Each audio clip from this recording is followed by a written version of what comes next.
Mark chapter 10.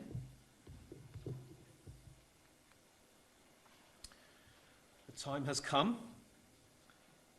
I mentioned last week a picture of an egg timer, and the sands are running through it very quickly now as we're coming towards the last week of Jesus' life. In fact, next week we're going to look at the triumphal entry, at which point there was just 6 days left, 7 days, a week left for him to live on this earth. And the climax is coming. But for now, we have one last stop on the route. The route takes them to Jericho. And we're going to look at this man called Bartimaeus, a man who was blind but who had faith and whose eyes were opened due to his faith.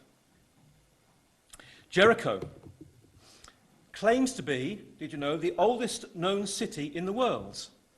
I say it claims that. I don't think anyone disagrees with that at the moment. The archaeology demonstrates that there is evidence of habitation in Jericho going back to about 10,000 BC. 10,000 BC. The excavations, you can see some of them there. In the background is the new city.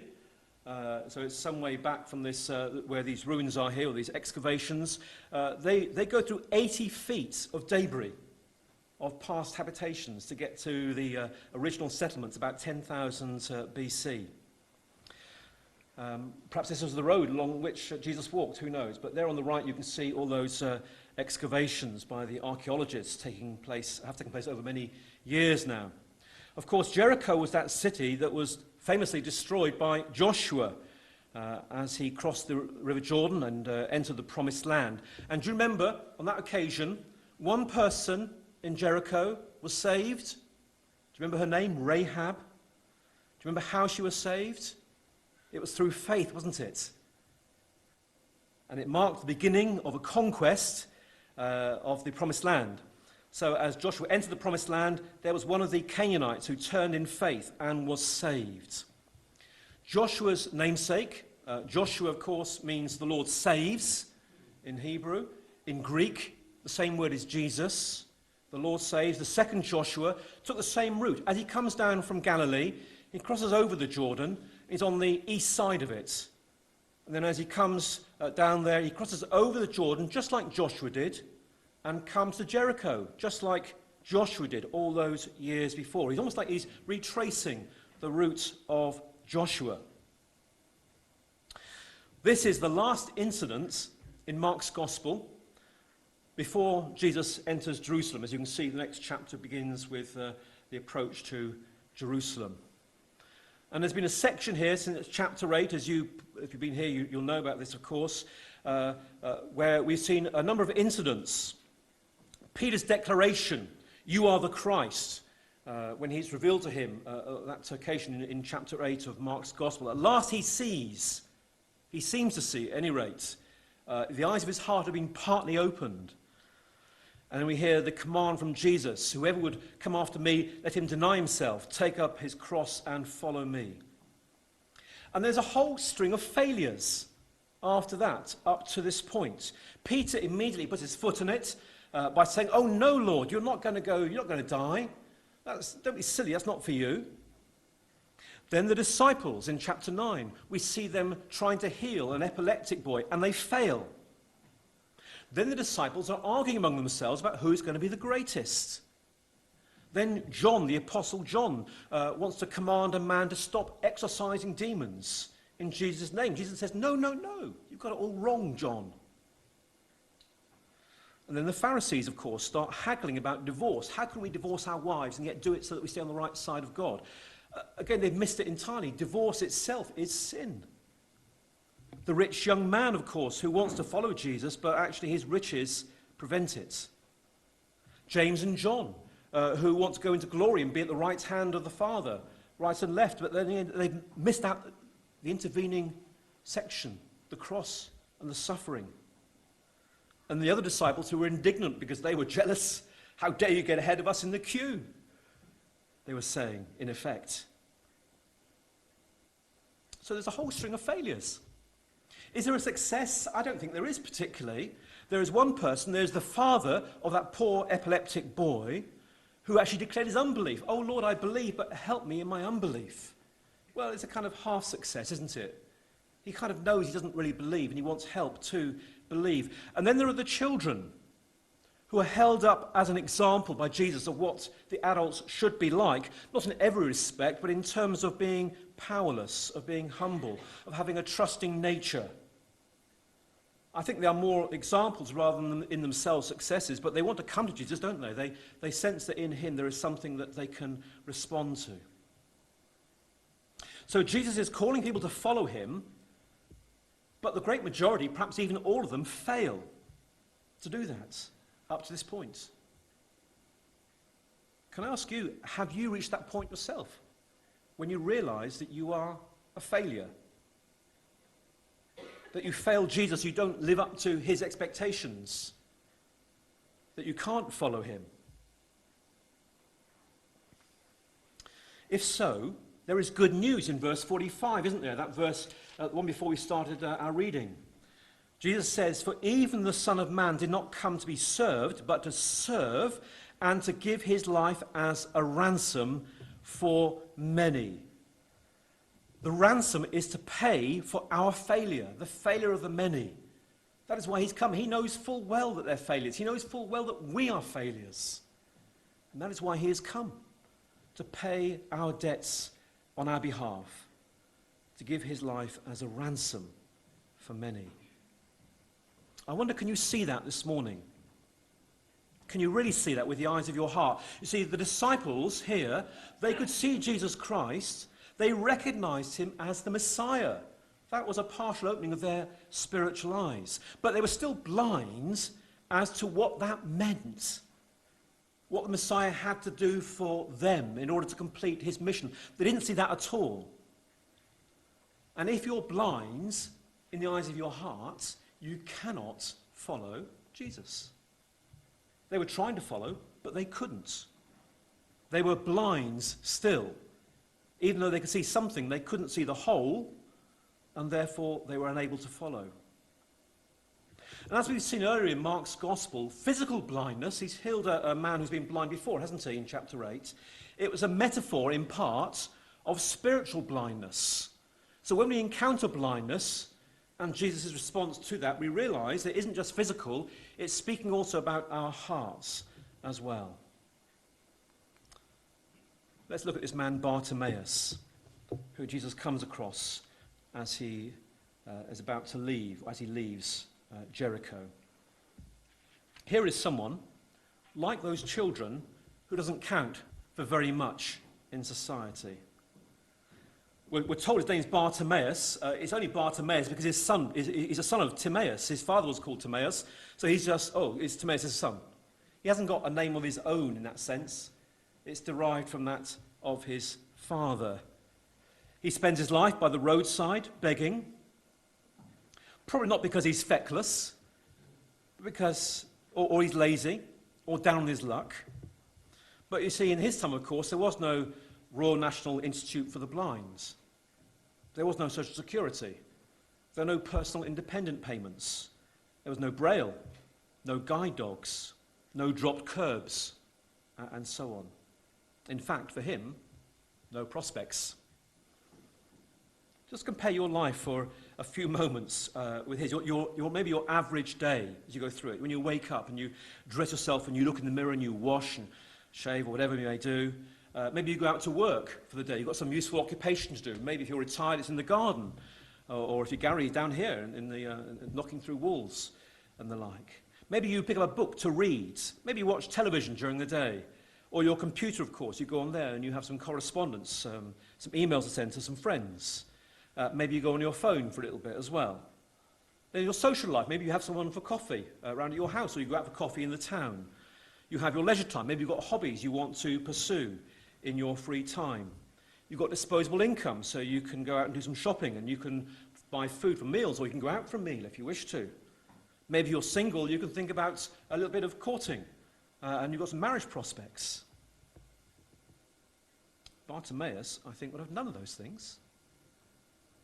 Not one. From the moment he woke up, he had to have help getting dressed. He couldn't provide for his own food. He had to beg and hope that people would have mercy on him. Who's going to want to marry someone like that? He can't look after himself, let alone look after a wife or children? What about possessions? Think about your possessions. Think about how large they are. Think about how long it would take if you were to move house, how many days it would take to load all your possessions into boxes and then put them onto a lorry. Bartimaeus had only one real possession, I think, and that was his cloak. We can see his cloak mentioned at the end of the story, can't we? But I suspect the cloak was very important to him. It gave him warmth when it was cold. It was probably a blanket for him to sleep in during the night as well. I suspect even above those two things, it was important. It had a sort of a value as a psychological aid to him.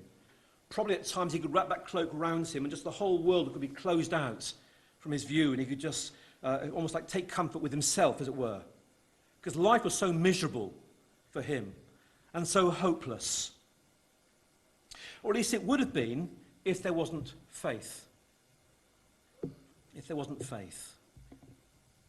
When Joshua destroyed Jericho, one person was saved, as we've said already. And as Jesus here leaves Jericho, Mark records one person being saved as well here. Rahab, who was saved in Joshua's time, her faith actually began before Joshua got to Jericho. You might remember that she told the spies when she met them in Joshua chapter 2 that she'd heard about Yahweh. She'd heard about him because she'd heard the stories of how he had dried up the Red Sea and how he had given victory to his people over Sihon and Og, the kings of the Amorites, on the east bank of the Jordan. She knew of him. And when these spies came, he saw her opportunity to, if you like, transfer allegiance to this God whose agents had come to her. In verse 47 here, we find something similar with Bartimaeus. When he heard that it was Jesus of Nazareth who was passing, he began to shout, "Jesus, Son of David, have mercy on me." Bartimaeus heard. His ears were alert. I'm told, I'm sure it's true, that actually folk who are blind often develop a more acute sense of hearing. Imagine him sitting by the roadside and his eyes are blind, but he's listening to everything that goes on. He can hear perhaps sort of people who are whispering to each other, and he can hear perhaps the birds, and it's all very real to him. That's all he has, isn't it, to picture what is before him, his ears. And as he listens to this crowd, he picks up the name of Jesus being talked about. Jesus of Nazareth, they call him. Faith, we're told, comes by hearing. Bartimaeus had heard about Jesus of Nazareth, but he'd come to his own conclusion from what he'd heard about him.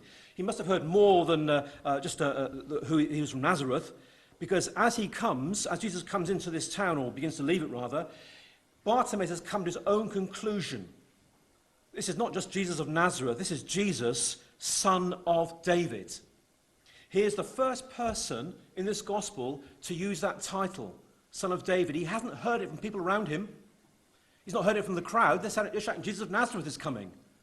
But he has put things together in his mind, and he has decided that this person, from what he's heard he has been doing, is the Messiah, the Son of David, who has come to take David's throne.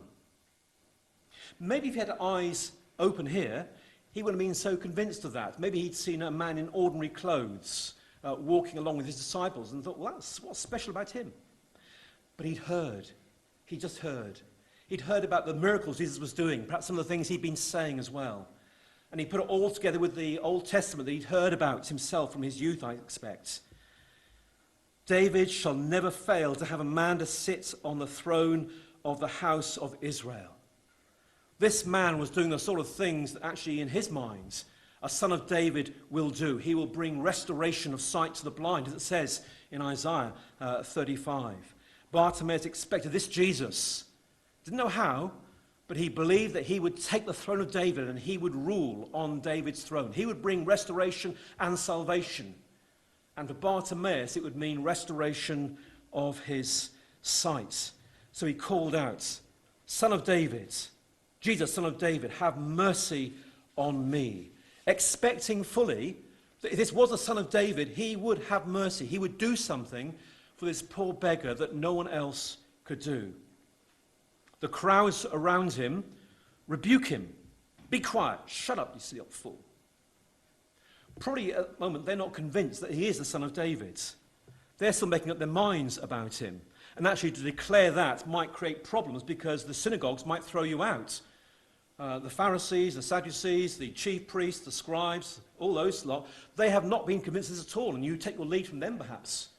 When they're convinced, then we'll call him the Son of David. Don't you start doing that now prematurely. How would you know anyway? What do you know? But Bartimaeus doesn't care what they think. He's not put off by them at all, is he? I expect, like many tramps today, he's probably been sworn at, kicked, treated as refuse.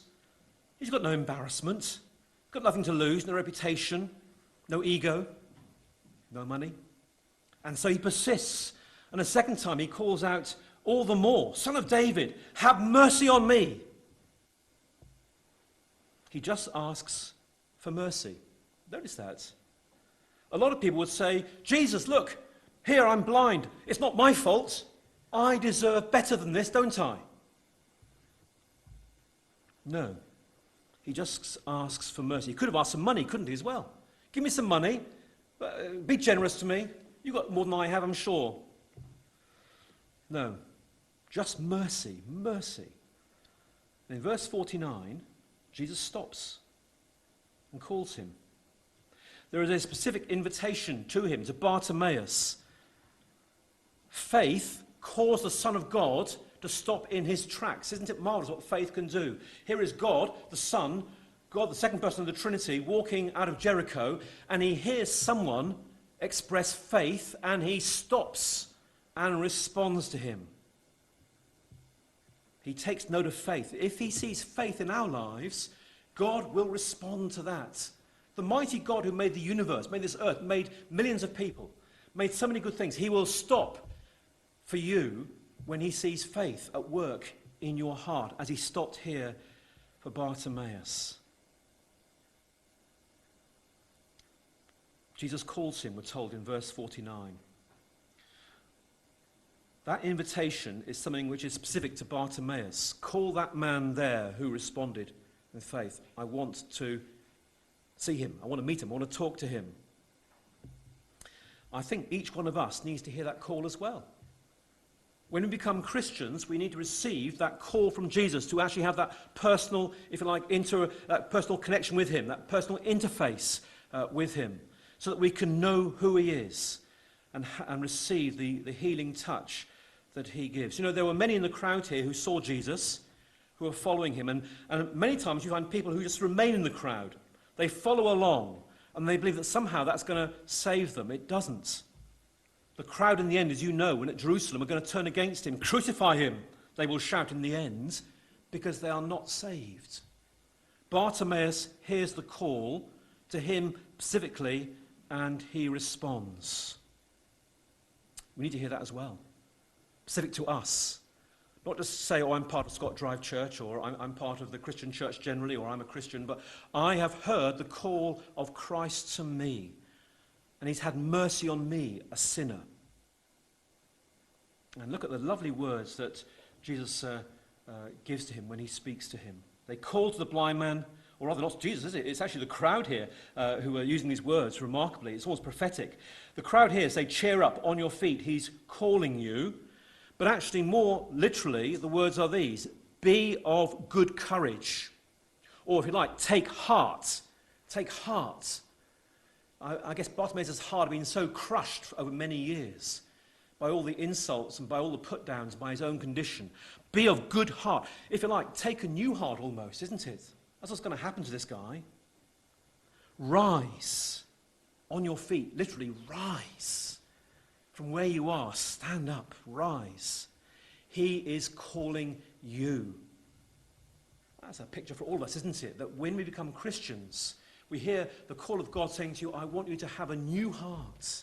I want you to rise away from this world, out of your sins. And I want to call you to be part of my family. And then look at the response of Bartimaeus. Verse 50, throwing his cloak aside, he jumped to his feet and came to Jesus. Throwing aside the whole of his earthly possessions, in effect, the one thing that was valuable in his life, in earthly terms, is his cloak. And he threw it aside because I guess it was some sort of hindrance in getting to Jesus. He wanted to get there as quick as he could. He might stumble and fall with that cloak around him. It was warm and it was kind of comforting in a way. But now that he'd heard the call of Jesus, he had to leave it behind. And he comes to Jesus. Remember, he's blind. How would he do that? How would this blind man get up, throw aside his cloak, and make his own way to Jesus? Maybe he stumbled, I don't know, but he had complete confidence now that he would walk towards that voice and it would receive him. Notice he doesn't say to himself, oh, well, if Jesus is interested in me, he can come over here. He can see, I can't. It's more difficult for me to get to him than it is for him to get to me. No. He gets up and makes his own way there, doesn't he? There's faith in action. And when he comes to him, in verse 51, Jesus asks him this, you might think, a very strange question. Here is a man who is clearly blind. And Jesus says to him, verse 51, what do you want me to do for you? Isn't it obvious? I want to see, he says. But Jesus asked that question for a very good reason. If you turn back to verse 36, you'll see it's exactly the same question he asked of James and John. What do you want me to do for you? He said. Word for word the same. And James and John said, oh, well, we want one to sit at your right and one at your left in your glory. They didn't know their need, did they? They needed to be saved. They want to be in heaven, but they need to be saved first. They don't know their needs. Bartimaeus knows his needs. Rabbi, and actually the word rabbi there, it's Rabboni. It's not just, rabbi means teacher, but the word Rabboni, which is the actual Greek word here, is much stronger. It's more like master. It's not quite Lord, but it recognizes that this man is powerful. Master, I want to see. He knows his need, doesn't he? That's all he has to ask for. I want to see. And he believes that this Messiah can restore him his sight, because it says in the Old Testament, when the Messiah comes, he will give sight to the blind. Verse 52, I find is really fascinating as well. Jesus says, go. Your faith has healed you. At that point, the man is still blind. Your faith has healed you. The word heal actually is more than just a medical healing. The word heal there is make whole or to make well. Your faith has made you whole. And then, immediately, again, one of Mark's favourite words, you recognise immediately there again? Immediately, he received his sight and followed Jesus along the road. But the point is that faith makes this man whole first. He is made a son of God. He is made a believer in Jesus Christ, a son of Abraham. And then he is given his sight. Almost like a bonus, actually, isn't it? The eyes of his heart were opened first, and then the eyes in his head were opened, and he could see. He is now equipped, isn't he, to follow along the road. And he does. Here is the one success, the one clear success between the declaration of Peter that you are the Christ and Jesus entering Jerusalem. Everyone else has failed. This man succeeds. So what can we learn from that for us this morning? What about us? There's a similar incident in John's Gospel at a similar time. Jesus is quite near the triumphal entry in John chapter 9, and he heals a blind man. There's a whole chapter devoted to it in John.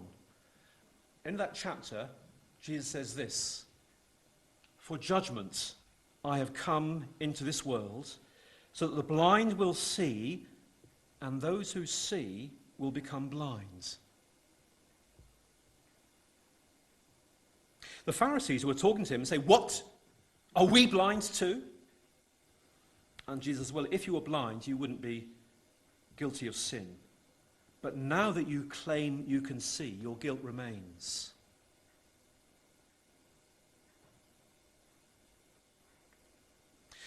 Judgment fell on Jericho when Joshua came to that city. Rahab alone escaped, as we've heard.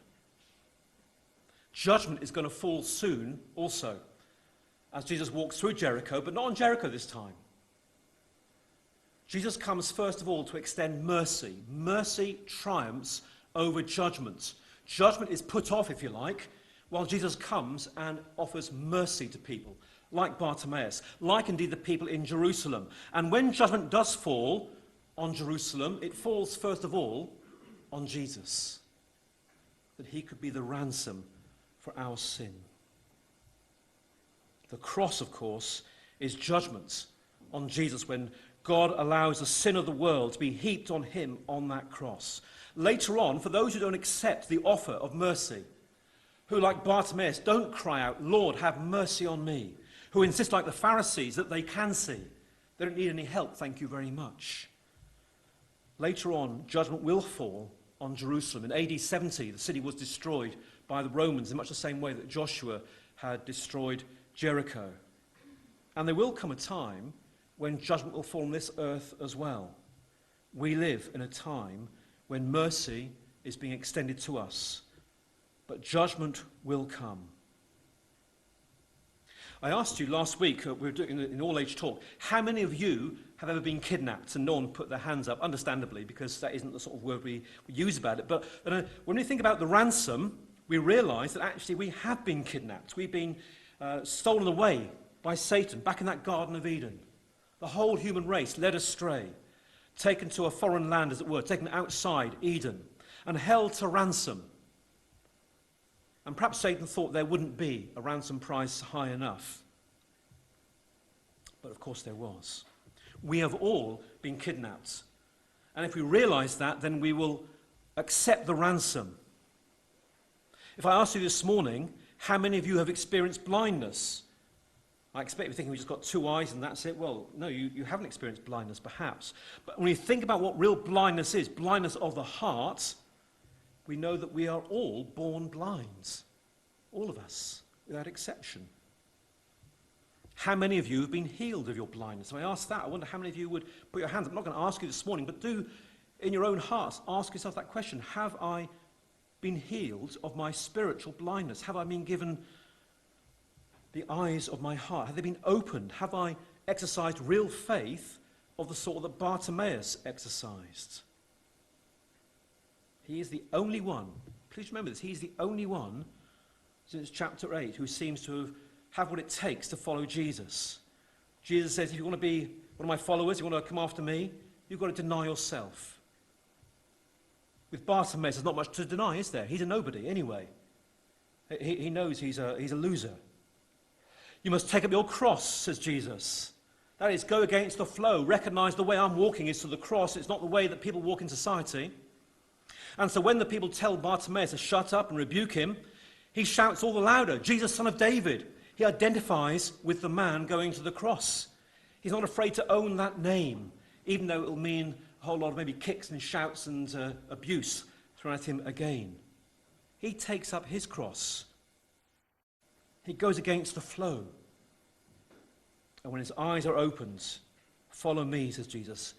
What an easy decision for him to make with his eyesight restored. The only thing to leave behind, of course, the only small hindrance to him getting up and going to Jesus in that blind state was his cloak.